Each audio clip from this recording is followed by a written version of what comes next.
ni anang mga honor, power, Maminaw and kita wealth. sa homily ni Father Dili niya Shiano, motupad na okay ra kag musakit imong hawak. April 21, 22 sa Okay ra? Pilipinas. Okay ra ka? Yes, Father Shiano. Lahi kayo ang Thanks for hinatag sa sharing Ginoo. your Tanawa. homily, your mass. Tanawang hinatag sa Ginoo. Kinsay Si San makatagamtang Roque, sa kaayo sa Ginoo. Duna siya'y gahom. Yeah. Nagihatag ang Ginoo niya for healing. Healing. Daghan siya naayo nga mga masakiton. Siya'y nataptan og sakit. Why ni-heal niya? Wa siya ma-heal. Naguol ba si San Roque? Wa. Wow. Dili siya attached sa healing. Bisan siya o healer siya. Si San Vicente Ferrer, purting daghanang healing iyang nahat na nahimo ani, buhi pa ni siya. Hasta ganitong bata nga gitadtad sa inahan nga nayawaan, nabuang, iya maganing gibalik pagka himong tao. Hasta ganitong mga gipangpusil nga nangamatay na untatog, iya maganing gihil. Pero siya pilay edad pagkamatay.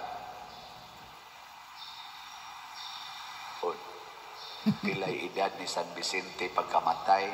Wa ko kay balo, Father Shiano. Assignment na ninyo. Apel na ko. Assignment na ninyo. 69 years old. 69 years Kung sa old. manang 69 years old, angayan na ng patyon? Dili. Angayan? Dili pa. Kani mga tiwasonon din mo ni angayan. Mga 70, 80, napay 90. Pero daghan kayong attach gapon anang healing. Bisag 90 na, galisod naglakaw. Father, hilingi ko. Mangita pa yung kag healing na San Vicente ay wa ma-attach. Si San Pedro kalungsod, batanon kaayo. Naa siya'y strength, naa siya'y grasya, buutan siya. Pilay edad na matay nga gibangkaw, gimartir. Pila man? Wala pod ko kay O, balo. yapon mo kabaw. Wa. Ato ng santo. Yeah. 17 anyos. Oh my Lord. Si Lorenzo Ruiz, ang una natong santo. Santos. Una natong santo, Lorenzo Ruiz. Minyo to, naay anak, tulok buok. Oh. Batanon pa to sa asawa. Pila may edad pagkamatay atong gibitay dito sa Japan, gihug atong torture og maayo. O di ay ba? Pila may edad? Wa po ko kay balo, Father Shiano. Wa Japan mo ka. 42 ang edad. Oh. Og di na lang ta moadtog lain si San Roque, pilay edad. Wala pod ko kay balo, Father Kana Shiano. taga San Roque nakatubag 32 years old. Si San Isidro Labrador padung na sad magpista karong Pista karong Mayo 20. Mayo 15, pilay edad 15. pagkamatay.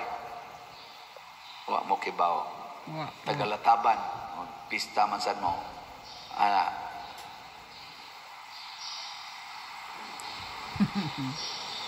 Kani ako ning ipanghisgutan kay aron makahibaw ta nga ang gikan des Ginoo nga kaayo dili maghimo natong ulipon sa maong kaayo. Kung dili mo set free, muhatag natong kagawasan. Kanang imong kwarta ayaw pagpaulipon ana. Tama. Himuan ang agianan sa grasyas Ginoo. Ihatag na, ipalit nagslat. Di ba? Yes. Daghan tag kwartang nadawat dinhi ani mga slat-slat. Millions wa ta magpaulipon atong gihatag ngadto sa ato mga proyekto. Mao ni nakatukod tag kumbinto, napay bayronon, nakatukod aning simbahan, mga kapilya, daghan mga balay atong ipangtabangan, mga bugas ipanghatag para pa ospital. Daghan kaayo atong ipangtabangan. Countless. Ngano man wa man ta magpaulipon anang kwarta. Ana. Better to give than Atong to yampo receive. nga ato mga politicians dili unta magpaulipon sa grasyang gihatag nila. Maayo man ginang mudaog ka sa usa ka posisyon nga imong gidaganan, pero ayaw pagpaulipon ana, ayaw pagpa-attach sa team Marcos o sa team Duterte karon. Hain man nila'y murag dili attach sa ilang mga positions katilingban. Mo nay atong butaran.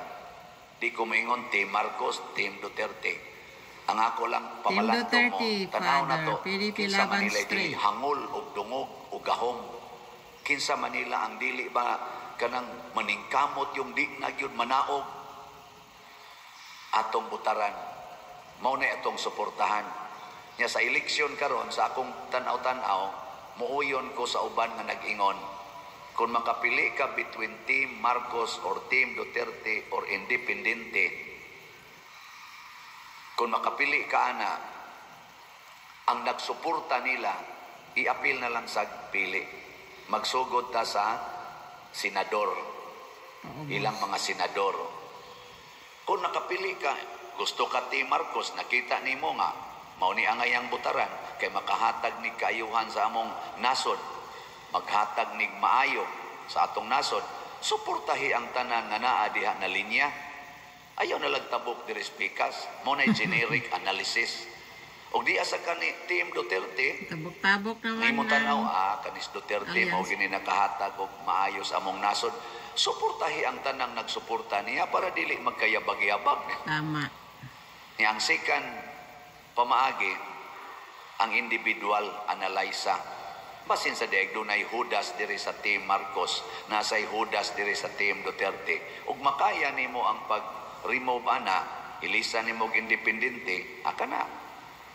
Imo ana, pero pamalandongi.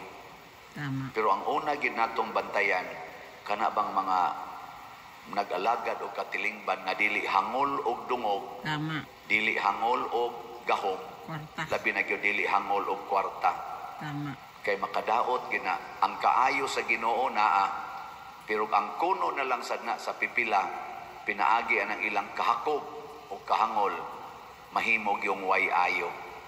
O para nako mo na hinahitabo sa tong nasod na ipipila mga hangol kay gahom, hangol kayo Father Sian. dungog, hangol kay bahandi nga naglingkod karon, madinhiman sa simbahan or naa diha sa gobyerno. Ato na ni silang isalikway. Tama. Giling nga imong tupad. Ingna, mupalit kag slatro. Nakarong adlaw ba, mupalit kag slat. Moingon nga siya, ay, wadyo ko'y kwarta na makak na bakakon kay na siya. Daghan kay natong bakakon. Wadyo kay 100 pesos para imong ipalit karon aning atong kuan, aning atong slat na sana GHDP para sa atong pista. Pila pa ni ato dinhing awade taroy report og man lang nako wa ma-update. Napatay mga 40 kapin 1,000 ka slots. 40. Ug naa kay 100 pesos ayaw pamakak palit. Ingka pader wala naman Palit ko'y mo sa kwarta. slot ni Father Sian, Iniguman ako palit og guys. 100 pesos ang biyuda nga gidaig ni Jesus. Maotong biyuda nga nipalit o nihog sa kolekta sa iyang tanang kwarta nga 2 centavos ug human ato ana siya ikapalit og pagkaon. Pero unsa may gibuhat sa Ginoo niya, gitagaan siya dili lang pagkaon kung dili pagkaon, kalipay o kinabuhing way katapusan. Wow. Mao na ang kaayos Ginoo. Kung ato siyang dawaton, kinasing-kasing nga pagdawat, unya ang iyang mga kaayong gihatag nato, healing, winning, sa pelain, success, o sa panadiha, favors, dili ta maatat sa ana, adto ta maatat sa naghatag, punan pagid na niya, daghanon pagid. Si Pope Francis, the late Pope Namatay na Francis, guys na si karon Pope Francis. gihaya pa, 88 years old. 18 pa lang iyang edad, usa na lay iyang baga. Mo ba? Masakito na siya. 18 years old. Sa to pa, sa iyang mga 70 years old, nabuhi siya nga usaray baga. Niabot siya gikan sa pagka-trabahador, nahimo pa kuno na siyang bouncer sa club dito sa Argentina, hangtod nahimo siyang seminarista, Jesuit, hangtod na pare, hangtod na obispo, na kardinal, nahimong Santo Papa.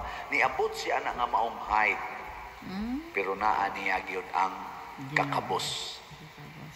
Pirmi siyang tuas mga kabos. Hasta ganitong bago pa siyang Santo Papa, tanan, mao sa gina iyang practice, tanan nga gihatag niya nga mga valuables iyang gipamaligya, makahalin siya usahay tag 300,000 euros aron ipangtabang niya sa mga kabos. Nagpuyo siya wa dito sa kanang gitawag og puy-anan sa mga Santo Papa, dito sa Roma, dito siya puy-anan sa mga sulugoon sa Vatican. St. Marta, tuwa siya to gapuyo. Ug ang iyang gihangyo karon sa iyang last will, ilubong ko dili dito sa mga lubnganan nga naandan sa mga Santo Papa, nga maay kay pagkahimo ang mga lubong. Ilubong ko dito sa mga dito sa ordinaryong lubnganan. Nya butangi lang ang akong karatula, akong lapida og Francisco. Wa nay Pope, wa nay His Honor, His Eminence, His Holiness, wala na. Butangi lang o Francisco. Unya ang akong lungon, ayaw na nang naandan nga mahal kaayo nga i-construct yun para yun sa Santo Papa. Ibutang lang kog lungon nga ordinaryo.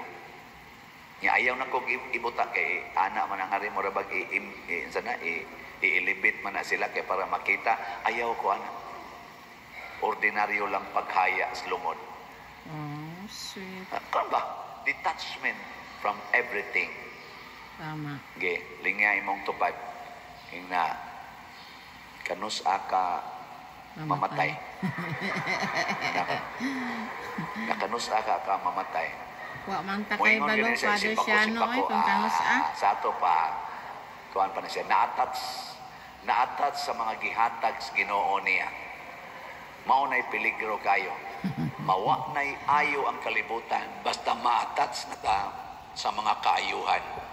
Pero ma-attach ta sa Ginoo nga mo'y buktong maayo, tama, mudaghan ang mga kaayuhan sa atong kinabuhi. Muna, salamat ninyong namalit og slots.